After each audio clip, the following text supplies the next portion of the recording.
Bonjour tout le monde, moi c'est Otis pour retour de la paix, merci de ça. La vidéo du jour est en lien avec le jeu. Malheureusement, beaucoup de gens mettent souvent en perspective le jeu et bien sûr la réalité. Et il se trouve que pour nous, à la fin de ces échanges, je trouve que c'est une erreur. Par exemple, le jeu comme celui pour moi qui est le plus important ici au Cameroun, c'est le Songo. Le Songo, c'est un jeu qui mérite même d'être, par exemple, on entre en communication avec le comité olympique de jeu parce que finalement, c'est un jeu qui apporte énormément du point de vue de la sagesse déjà, mais aussi du point de vue pour le vieillissement même, du point de vue neuronal. Parce que concrètement, qu'est-ce que ça veut dire? C'est que là, avec ce jeu, du point de vue de la santé, c'est primordial parce qu'il faut en perspective, en permanence, réfléchir. Et le fait de réfléchir, de calculer, maintient plus longtemps du point de vue cérébral parce que le cerveau reste toujours irrigué et ainsi les neurones se portent toujours bien, ne meurent pas rapidement. C'est aussi à peu près comme la lecture. Mais du point de vue, avec la lecture même, il n'y a pas match parce que le Songo est plus important que la lecture parce qu'en permanence, on peut utiliser le français, on peut calculer et ça c'est très important justement pour tout ce qui est prévention contre l'Alzheimer. Et cela pourrait peut-être expliquer, je n'ai pas les données scientifiques là-dessus, mais le fait qu'en Afrique, les gens vieillissent un peu plus avec leur tête. Vous allez voir des gens qui ont peut-être 90 ans, etc., avec toute leur tête. Ils sont là, avec leur tête. Il n'y a pas les oublis et autres, comme vous pouvez imaginer, avec l'Alzheimer en Occident. De plus, du point de vue de la réalité même, pour tout jeune, je pense qu'il est primordial pour tout jeune de jouer au Songo. Parce que essayer justement de refléter le Songo à la réalité permet justement à tout jeune de pouvoir avoir la capacité d'appréhender les choses futures. Pour les études, on sait qu'il faut organiser son travail pour ainsi espérer réussir ses examens. Pour un adulte lambda, c'est que même si c'est un fonctionnaire, il peut, en regardant le Songo, en jouant au Songo, appréhender sa vie de manière à structurer justement sa vie pour améliorer sa condition de vie plus tard. Pas simplement de dépenser pour les alcools et autres, parce qu'avec le Songo, la personne qui va gagner, c'est la personne qui a une grande capacité à appréhender les coups de l'autre. Non seulement ça, et à préparer même le jeu pour amener peut-être l'autre à la faute. C'est la même chose qu'on pourrait mettre en perspective avec la vie. Avoir 3-4 coups d'avance sur tout le monde permet justement d'orienter sa vie dans l'amélioration de conditions de vie de soi-même et celle des autres. Parce que s'améliorer la vie seule ne va pas suffire parce qu'on ne peut pas réussir ainsi. C'est lorsqu'on met en perspective que nous pouvons améliorer davantage de gens, leur vie, c'est à ce moment-là qu'on commence à voir les fruits et c'est à ce moment-là que notre manière de penser change. Ainsi, pour ne pas trop tarder, on va aller au Songo et j'invite vivement tout le monde à se concentrer avec le Songo et à prendre cela à ses enfants. Parce que croyez-moi, en essayant d'avoir ces stratégies-là, on peut finalement voir sa vie s'améliorer si on met ça en pratique. Parce que rester avec les idées comme beaucoup, en renvoyant toujours à l'avenir, ça ne sert à rien. Mais lorsqu'on les met en pratique, comme avec le Songo, on a des idées, on les met en pratique, on essaie d'avancer, d'évoluer et de mettre peut-être l'autre en erreur. C'est pas comme le jeu de hasard du ludo où on doit jouer et puis avoir peut-être la chance. Ce n'est pas la chance, c'est que le vieux en face, 73 ans. Par exemple, le monsieur avec qui nous jouons au Songo, c'est mon grand-oncle du village et c'est un grand joueur de ce jeu. Il a combien? 73 ans, vous voyez, et il a toute sa tête, il arrive même à me gagner au Songo. Vous pouvez vous imaginer cela? Donc, vous voyez qu'il a encore toute sa tête et il se porte encore bien. Ça veut dire que le Songo aide énormément. Non seulement pour la vie de tous les jours, mais aussi pour la santé mentale. Donc, vous devez impérativement jouer à ce jeu et j'espère même que ce jeu va aller justement jusqu'au comité olympique pour que ce jeu soit aussi comme le football, comme tous les jeux qui se trouvent là-bas parce que c'est le jeu africain. Ce jeu africain, c'est un jeu qui peut émerveiller le monde. C'est un jeu qui, on a 70 pions et chacun a un côté. Par côté, nous avions 35 pions et finalement, on gagne ce jeu à partir du moment où on a 40 pions minimum.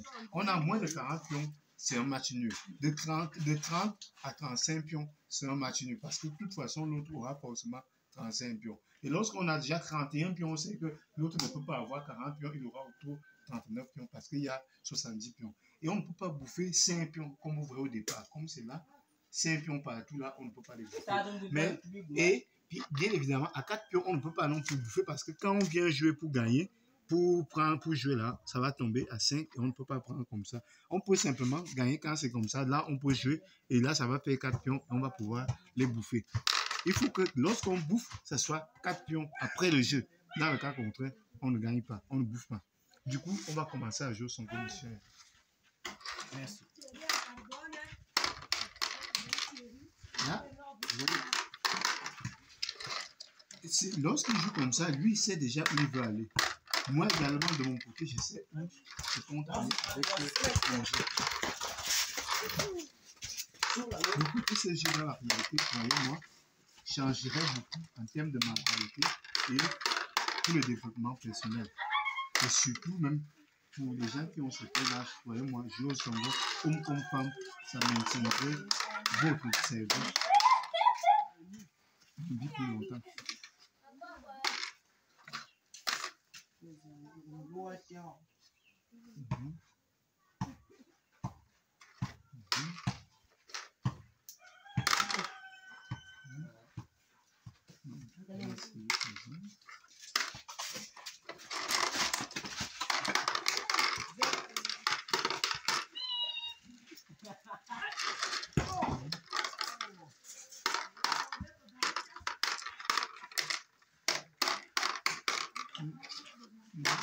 Là, il m'a bouffé. Il m'a bouffé.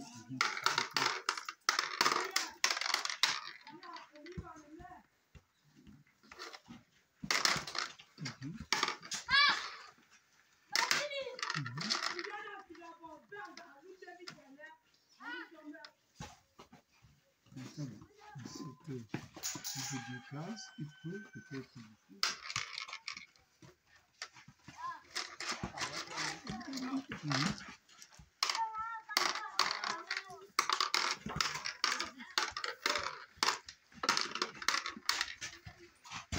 Vous voyez bien que là, 3 et 2, il faut bouffer les 2 cases là sans problème. Et moi, je ne peux pas bouffer ici parce que là, il y a déjà 4 points. Et j'ai 2.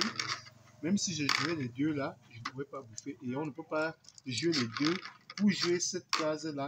Après avoir commencé le jeu, il faut au minimum qu'il y ait 8 pour pouvoir passer là ou bien de bouffer. Je ne bouffe pas donc, du coup, je vais continuer à essayer peut-être d'aller viser à bouffer plus loin. 2, 4, 6, 8, 10, 12, 14, wow. 14, 14,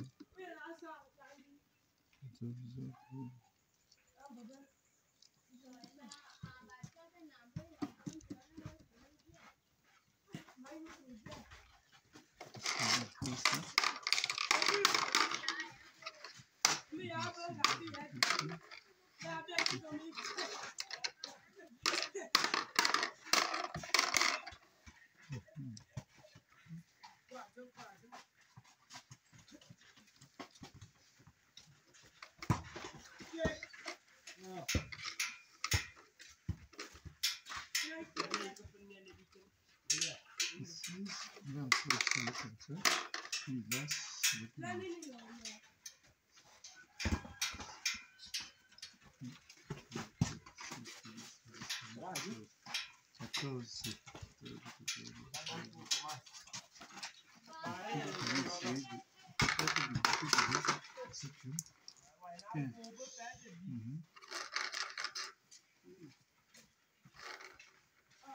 Maman, ça va bien, non?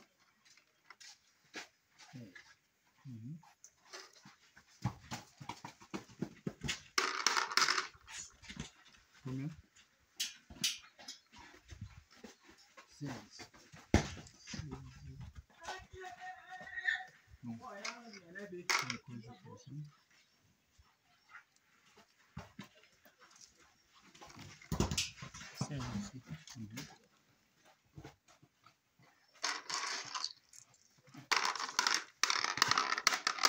Là, ils vont m'empêcher de bouffer.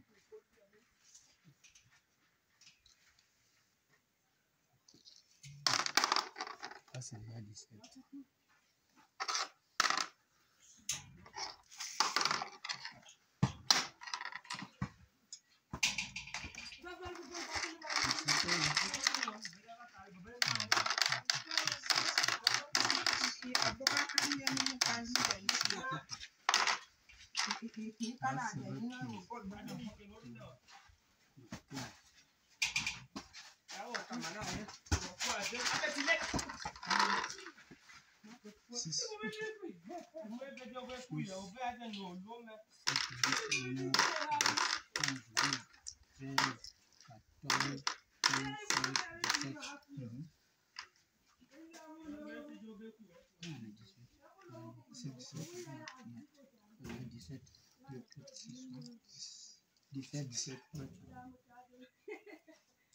Et il est important justement toujours, pour être intelligent, la sagesse de jeu, il faut aussi connaître le nombre de pions par case que l'adversaire a pour pouvoir contrer ce jeu et ainsi planifier aussi comment le pousser à jouer fou.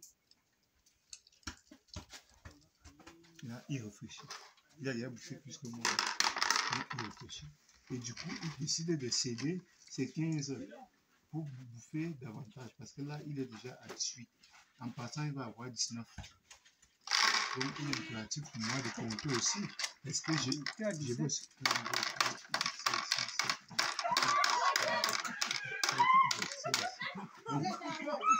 C'est 17. 17, ouais, 17, 6, 10. Oui, c'est 17. Donc, 18. Il va avoir beaucoup, hein. Bon. Oui, c'est 17.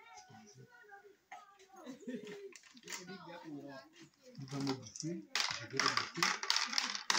Juste surtout pour que les gens voient bien. Là, tu prends 15.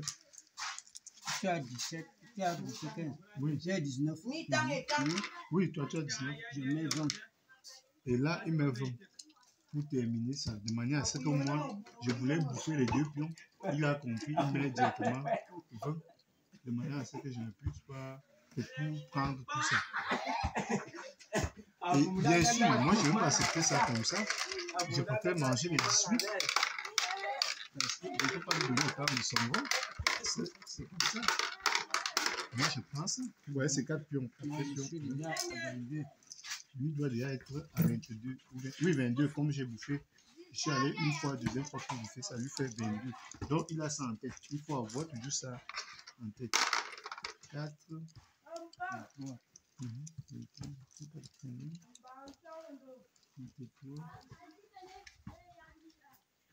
Donc, on va essayer de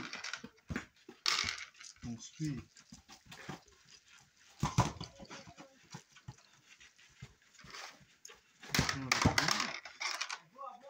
Il prend le pion. Comme il prend le pion, moi aussi je prends le pion là. Il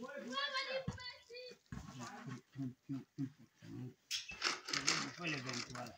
Oui, il va prendre les 23. Et bien sûr, nous on va prendre encore le pion aussi.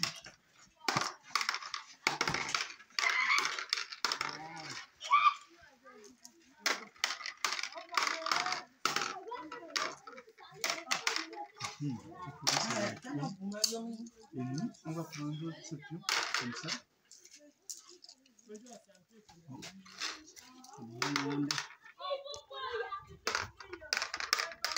On va essayer de construire. C'est à nous de trouver une manière de l'empêcher de le faire.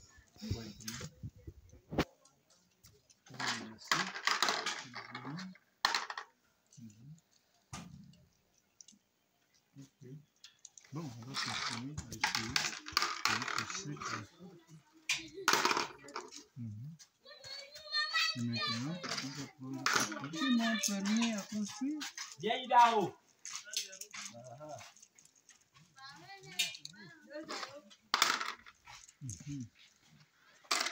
On va continuer comme ça. Il n'est pas vraiment construit, mais on doit aussi les lire.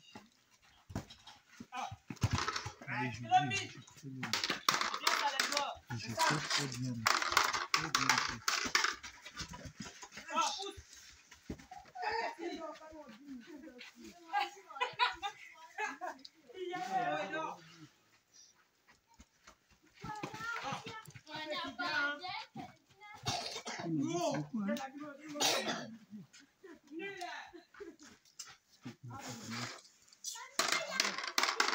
Lui, il ne voit pas la quantité qu'il me dit. Hein? Il voit pas comment. Bon.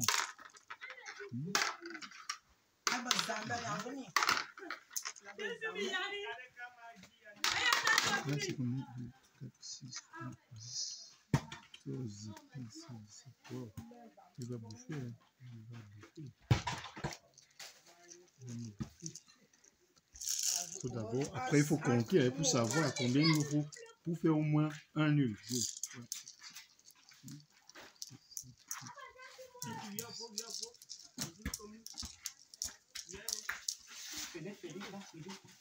Donc, bien sûr que je ne lui dis pas le nombre de pions que je possède parce que sinon il va calculer rapidement. Quoi qu'il peut calculer ses pions et le nombre qui reste ici pour savoir combien il me faut. Donc, c'est un peu ça. Ah bon. Je vais essayer de faire un jeu. Attends. Ah oui. Attends. Je joue comme ça, je joue comme ça, je joue comme ça. Ah, ok. Ça va. Aïe, aïe, aïe. Il a réussi. Il a réussi à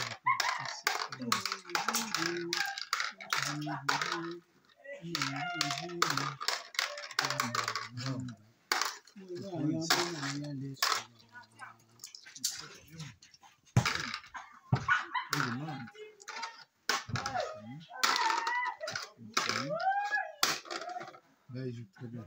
Très, très bien.